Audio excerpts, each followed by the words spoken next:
The sun was warm on my shoulders, but the lounger I'd chosen sat perfectly in the shade of the old oak that the HOA had tried to force me to trim last summer. I didn't look up from my book. 3 chapters into a thriller I'd been saving for months, and I was finally lost in it.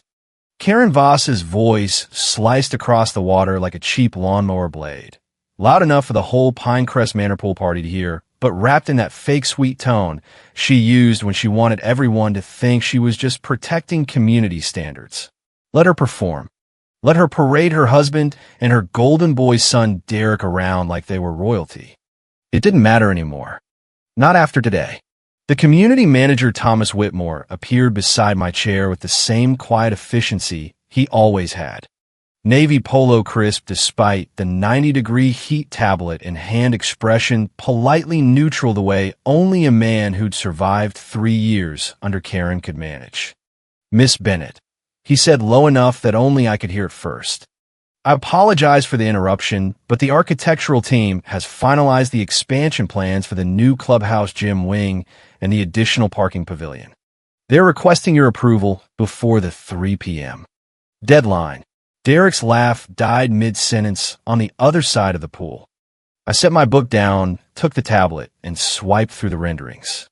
Sleek modern lines, new fitness center with sauna, thermal pools, conference space that could seat 200. Exactly what I'd sketched out 3 years ago when I still pretended to be just another homeowner fighting parking fines. "Beautiful," I said, signing with my finger. "Tell them to proceed with phase 1 immediately." "Of course, Miss Bennett." Thomas paused, and the senator's office called again. "They'd like to confirm your attendance at the infrastructure fundraiser next month." "Should I add the usual donation?" "Confirm it. Bump it to $75,000 this year. Education and roads matter." I handed the tablet back. "Anything else?" "I'm good, Thomas. Thank you." He nodded and walked away, footsteps silent on the stamped concrete. I picked my book back up. The silence from Karen's corner was so complete you could hear the ice melting in her overpriced craft cocktail. I was always the problem resident, the one they loved to hate. Flashback 5 years. I just moved into 1427 Maple Lane after a brutal divorce settlement that left me with a modest savings and a mountain of debt. First week, Karen showed up at my door, clipboard and hand hair helmet tight. MS. Bennett, the covenant clearly states lawn height must not exceed 2.5 inches. Yours is 3. Fine is $200. Welcome to Pinecrest. She smiled like she was doing me a favor. Her husband stood behind her, nodding like a bobblehead. Derek, 24, arrogant already, snickered from their golf cart. "Mom's just keeping the riffraff out, Dad says." I paid the fine. Then came the bird bath violation. Non-approved decorative item. Another $250. The mailbox shade was 3 degrees off beige. $300. Every time I tried to speak at the monthly HOA meeting, Karen cut me off with, "We're all adults here, a mess. Bennett, let's not waste everyone's time with personal anecdotes." The board, her hand-picked friends, laughed. The neighbors started whispering. "That Bennett woman again. Can't even keep her grass straight. Probably struggling after the divorce." Sad, really.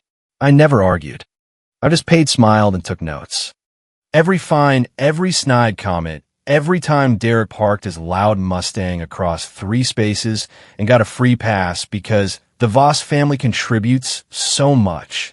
I was the disappointment neighbor, the one who didn't understand community living. So I stopped trying to explain. I started watching. At 28, I was still working my day job as a property analyst, but nights and weekends, I flipped my first distressed house 2 streets over in the next subdivision. Bought it for $1.2 million cash I'd scraped together, put in sweat equity, and sold it 9 months later for $2.1. The profit funded the next flip, then the next. I kept my head down, kept paying Karen's ridiculous fines, kept letting her think she was winning. By 30, I owned 7 properties across 3 counties, total portfolio value $11 million. Nobody in Pinecrest knew. They still saw me as the woman who couldn't get her mailbox color right. The pool party chatter picked up again, but it felt forced now. Karen's voice rose a notch. Honestly, some people just don't belong here. You have to enforce the rules, or the whole neighborhood goes downhill. Remember that Bennett woman and her ugly garden gnomes? I saved us all from that eyesore. Her friends tittered. Derek raised his glass. To Mom, the real president of Pinecrest. They all drank. I turned a page in my book and smiled into the paper. Thomas reappeared exactly on schedule. I texted him 5 minutes earlier. Miss Bennett, the contractor for the gym renovation, just arrived. He's requesting a quick walkthrough to confirm south wing measurements before they pour concrete tomorrow. His voice carried this time louder than before on purpose the way I'd asked. Conversations around the pool stuttered to a halt. Karen turned her head so fast her sun hat nearly flew off. Derek's cocktail glass froze halfway to his mouth. I stood up, smoothing my sundress. Of course, Thomas. Tell him I'll be right there. I glanced at the stunned circle of HOA royalty and offered the sweetest smile I could manage. Beautiful day, isn't it, everyone? Karen's face was already shifting from tan to an interesting shade of purple. The first crack in her perfect little kingdom had just appeared, and she didn't even know how deep it went yet. But she would. Soon. The silence stretched so thin you could hear the cicadas laughing. Karen recovered first the way tyrants always do, by doubling down on fake politeness. Thomas dear, who exactly are you speaking to? MS. Bennett is just a resident like the rest of us. She doesn't need to be consulted on construction. Her laugh was brittle. We have a board for that. Rules are rules. Thomas didn't blink. My apologies, Mrs. Voss, but the instructions are very clear. All amenity expansions must receive final sign-off from the Master Association owner. He turned to me again. Miss Bennett, the renderings show the new sauna wing will add 12 treatment rooms and increase member. Excuse me, resident. Usage by an estimated 43%. Revenue projections are already in the system. I nodded, took the second tablet he offered, and scrolled. Budget confirmation, $23.7 million total for all 3 phases. Financing secured through First National. We have 112 families on the wait list specifically requesting expanded wellness facilities. Approved. Weekly updates during construction, please. And schedule the Senator's team for a site tour next month. I want them to see the progress on the infrastructure grant. I signed again, handed it back, and met Karen's eyes directly for the first time in years. Thank you, Thomas. I'll handle the contractor myself. Derek's glass slipped. It shattered on the concrete with a sound like cheap applause. A server appeared instantly the same way they always did when I snapped my fingers, because I trained the staff myself 3 years ago when I bought the management contract. Karen's husband, let's call him the original board founder, stood up so fast his lounger scraped backward. Wait just a damn minute. Who the hell do you think you are giving orders around here? I tilted my head the same way I used to when Karen fined me for my non-conforming welcome mat. I'm the person who owns Pinecrest Developments, LLC, the master association that actually holds title to every common area, pool, clubhouse, gym, and the land beneath your precious rules. Bought it 3 years ago when the original developer filed Chapter 11. Spent $11 million renovating everything you see. Current valuation, $95 million.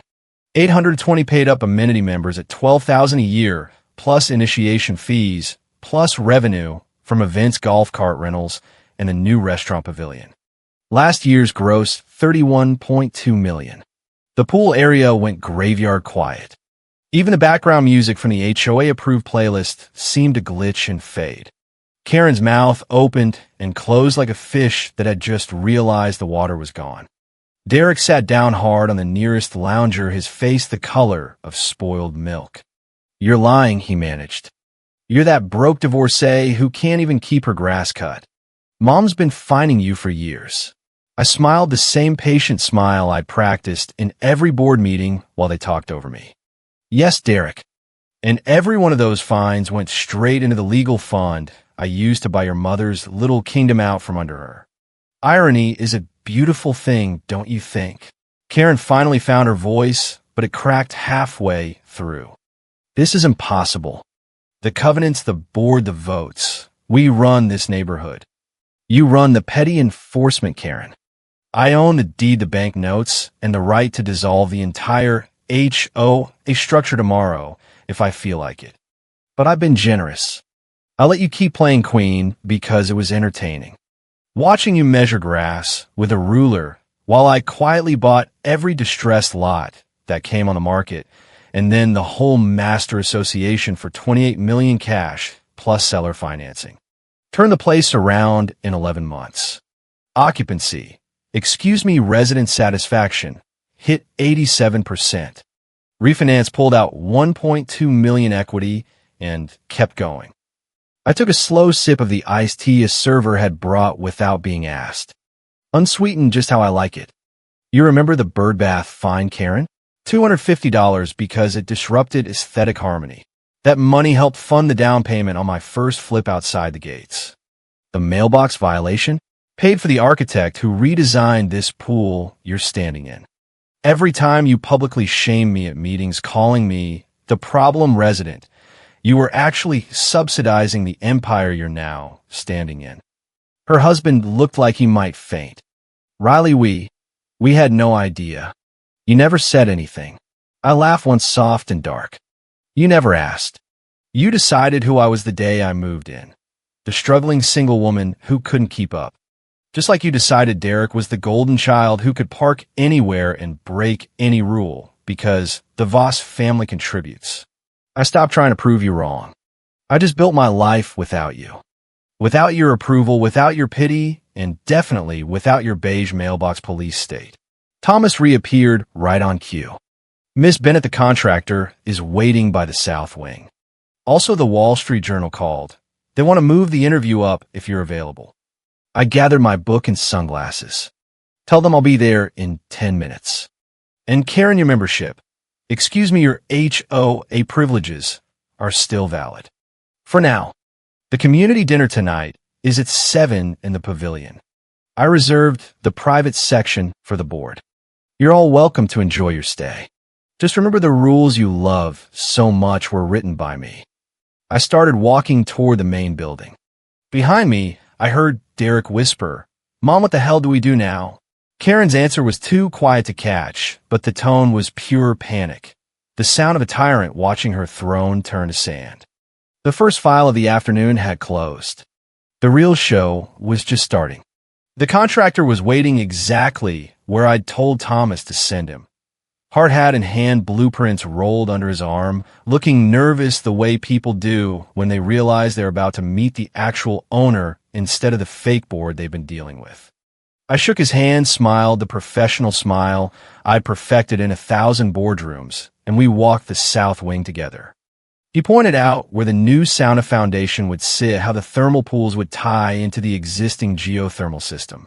I asked smart questions, adjusted one drainage line, and approved the pour for tomorrow morning. Keep it on schedule and under budget, and there's a bonus in it for the crew, I said. He left grinning like he'd just won the lottery. When I turned back toward the pool, the entire Karen entourage had migrated closer. They were trying to look casual, but their body language screamed cornered. Karen's husband, let's call him Richard for the sake of the story, cleared his throat.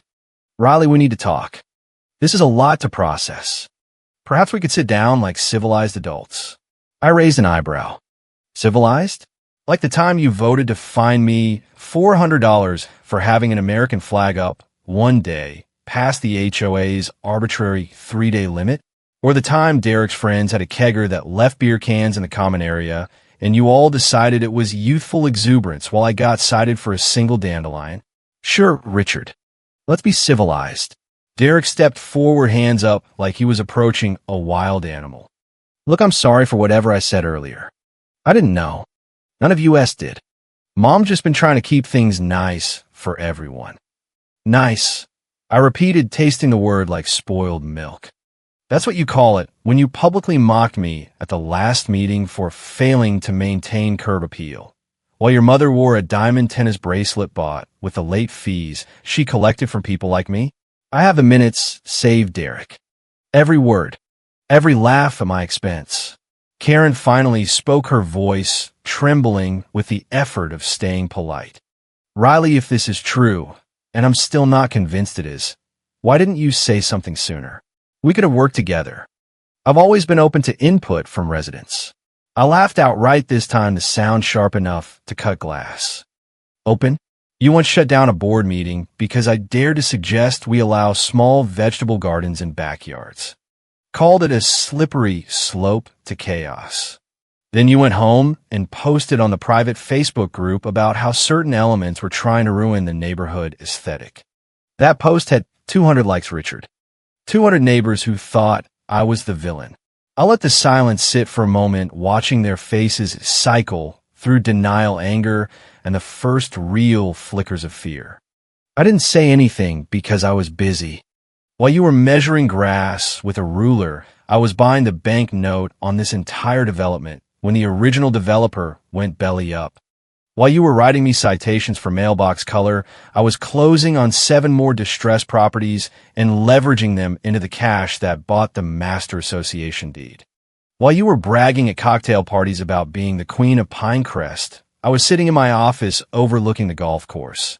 Yes, the same course you all pay amenity fees to use, reviewing profit and loss statements that showed this place could be worth 3 times what you thought. Thomas appeared again, right on cue. Miss Bennett, the senator's aide, is on the line. They want to discuss the additional grant for the new conference center. Also, the local news station heard rumors and would like a statement. I nodded. Take the call in my office, Thomas. Tell them we're happy to cooperate, but I want final approval on any footage. And Karen, your board still exists for now. But the next time you decide to find someone for something as ridiculous as a welcome mat, that's 2 shades too dark, remember whose name is on the bank account that pays your management salary. Mine. I started walking again. Behind me, I heard Karen hiss to her husband, "This can't be legal." "Well, fight it." Richard's reply was quieter, but I caught every word because I'd trained myself to hear the whispers years ago. "With what money, dear?" "She owns the money." The escalation had officially begun. They were still pretending they had power, but the cracks were widening fast. I could feel the shift in the air the same way I used to feel the tension before a big closing. The neighborhood that had spent 5 years treating me like the problem was about to learn the problem had always been the solution. By the time I reached the main clubhouse, the news had already spread like wildfire through the party. Residents who'd once crossed the street to avoid me were now staring open-mouthed. A few brave souls actually clapped when I walked past. I didn't acknowledge them. Not yet. I had one more scene to play before the curtain fell. Inside my private office, glass walls overlooking the golf course, soft blue walls, warm wood accents exactly the way I designed it 3 years ago. Thomas had the senator's aide on speaker. I confirmed the increased grant, discussed the press release, and ended the call in under 4 minutes. When I turned around, the entire Voss family plus 2 board members had somehow materialized in the doorway, looking like they'd been dragged through a car wash backward. Karen's makeup had started to crack. Riley, we're willing to negotiate. Whatever you want. Just don't dissolve the board. Think of the community. I sat behind my desk, steepled my fingers, and looked at each of them slowly the same way they used to look at me during meetings. Negotiate? That's rich coming from the woman who once told me at a public meeting that people like me should consider moving somewhere less exclusive. Remember that, Karen? I have the video. 17,000 views on the HOA YouTube channel. You got a standing ovation. Dare tried again, voice cracking. I was an idiot, okay? I said stuff I shouldn't have. But we're family, neighborhood family. We can fix this. Family, I echoed, tasting the word like vinegar. You decided I wasn't part of it the day I moved in. You decided I was the charity case, the struggling divorcee who needed your rules to survive. While you celebrated Derek's new promotion and Richard's golf tournament wins, you never once asked how my business was going. Never once wondered why I kept paying your fines without complaint. You stopped seeing me as a person and started seeing me as a problem to be managed. I leaned forward, so I stopped trying to be seen. I built something bigger than anything you could imagine. I own 8 communities now across the Southeast, total portfolio $134 million. Pinecrest is the flagship.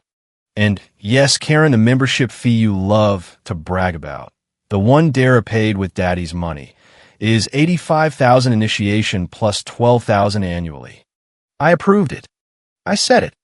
Your son is on the books 8 months ago after 19 months on the wait list. The wait list I created. Richard's face had gone gray. Riley, we failed you. As a board, as neighbors. I see that now. Is there any way to make this right? I thought about it for a long second the same way I'd thought about every investment before pulling the trigger. You can't give me back the 5 years of public humiliation. You can't undo the nights I sat alone paying your fines while wondering if I'd ever be good enough for this place. But you can start now. You can see me, not as the problem resident, not as the woman who needed pity invites to your parties, but as the woman who saved this neighborhood from bankruptcy and turned it into the most desirable address in the county. Karen made one last desperate grab for dignity. We'll call an emergency board meeting. We'll vote. I cut her off with a single raised finger, the same gesture I'd used at the pool. You'll do nothing without my signature. The board serves at the pleasure of the master association owner. That's me. And right now, I'm feeling generous. Stay. Enjoy the dinner. But tomorrow morning, every single one of you will receive an email outlining the new community guidelines. The ones I wrote. No more measuring grass with rulers. No more 3-day flag limits. No more beige mailbox police. Just common sense. And if you can't live with that, there are plenty of other neighborhoods that still love petty tyrants. I stood up. Now, if you'll excuse me, I have a resort, a community to run. The expansion groundbreaking is next month. You're all invited to the ribbon cutting. As guests, I walked past them without looking back. The high point had arrived, and the satisfaction was sweeter than any fine I'd ever paid. Karen Voss, the woman who had spent 5 years trying to break me, was finally broken. And the best part? She'd done most of the work herself. The family gathering, rebranded by me as the board appreciation dinner, ended quietly Sunday morning. Derek and his friends checked out early, muttering something about a sudden work emergency. Karen and Richard stayed until the very last minute, wandering the grounds like tourists who just realized the museum they'd been patronizing actually belonged to the quiet docent they'd ignored for years. Maybe they were seeing it for the first time. Really seeing it. Sunday afternoon, I was in my office reviewing the Asheville acquisition documents, another $47 million historic conversion project, when Thomas knocked. Your former board president is requesting a meeting. He seemed subdued. I considered it for a moment, then nodded. Sent him up. 5 minutes later, Richard walked in looking 10 years older than he had on Friday. This office is beautiful, he said, glancing around. You did all this? Thank you. Sit. He sat slowly. We were quiet for a long minute, the kind of silence that used to fill HOA meetings when I tried to speak. Finally, he spoke. I was wrong. About you, about your potential, about everything. I convinced myself I was protecting community standards. The truth is, I didn't see you. I saw what I expected to see. The struggling neighbor, the one who needed rules, not opportunities. What? I asked simply. He shrugged, defeated. Karen was easy, loud, confident, always demanding attention. You were quiet. You didn't fight back the way she did. And I let that be an excuse. I gave her power because she asked for it. I gave you nothing because you didn't scream for it. That wasn't protection. That was laziness. I leaned back. The worst part wasn't the fines or the public shaming. It was the belief or lack of it. You all believed Karen was indispensable automatically. Me? I had to earn it every single day. And when I tried, you told me to lower my expectations. His eyes were wet. I failed you. As a neighbor, as a board member. I failed to see your strength because I was too busy polishing Karen's crown. I didn't soften the blow. You taught me my community wouldn't support me. So I learned to support myself. And I built something bigger than anything Karen could have dreamed of. I didn't do it for revenge. I did it because I had to prove to myself I was capable without your approval. He nodded slowly. Is there any way to make this right? I don't know, I said honestly. You can't give me back 5 years of feeling less than. But you can start now. You can see me as I am. A woman who saved this neighborhood, who turned a failing development into a $95 million success, and who will keep building whether you're here or not. He stood up shaky. Thank you for talking to me, Riley. For what it's worth, I'm sorry. I didn't answer right away. Then as he reached the door, I added quietly, for what it's worth, I didn't need your belief to succeed. But it would have made the journey less lonely. His shoulders slumped. He left without another word. I turned back to my laptop. The Asheville documents waited. My phone buzzed, a text from Derek. Can we talk? No excuses, just talk. I stared at it for a long minute, then typed, next month. I'm busy until then. His reply came instantly. I'll wait. Maybe someday I'd let them back in. Maybe someday the neighborhood would feel like a real community instead of a battlefield I'd won. But today wasn't that day. Today I had an empire to run, and I was doing just fine on my own. The expansion broke ground in October. The new clubhouse, gym, and pavilion rose quickly, crews everywhere, architects, designers control chaos.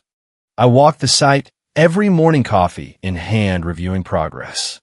Thomas found me by the new foundation one crisp morning. Miss Bennett, the Wall Street Journal, is here for the interview. The piece ran 3 weeks later, full page, beautiful photos of the resort. Know the community, quotes about building success on your own terms. My phone exploded with messages from old neighbors, former colleagues, even a few who'd once liked Karen's posts. One text from Richard stood out. We should have believed in you from the beginning. I'm sorry we didn't. But I'm proud of you now. So proud. I read it twice, then typed back, thank you. That means something. And it did. Not everything, but something. That evening I stood on the balcony of my private villa, watching the sun set over the hills I now owned. My hills. My community. My rules. I'd build it alone, without their support, without their belief, and without their permission. And I'd built it better than anything they could have imagined. I didn't need their approval anymore. But I'd earned it anyway. And that felt perfect.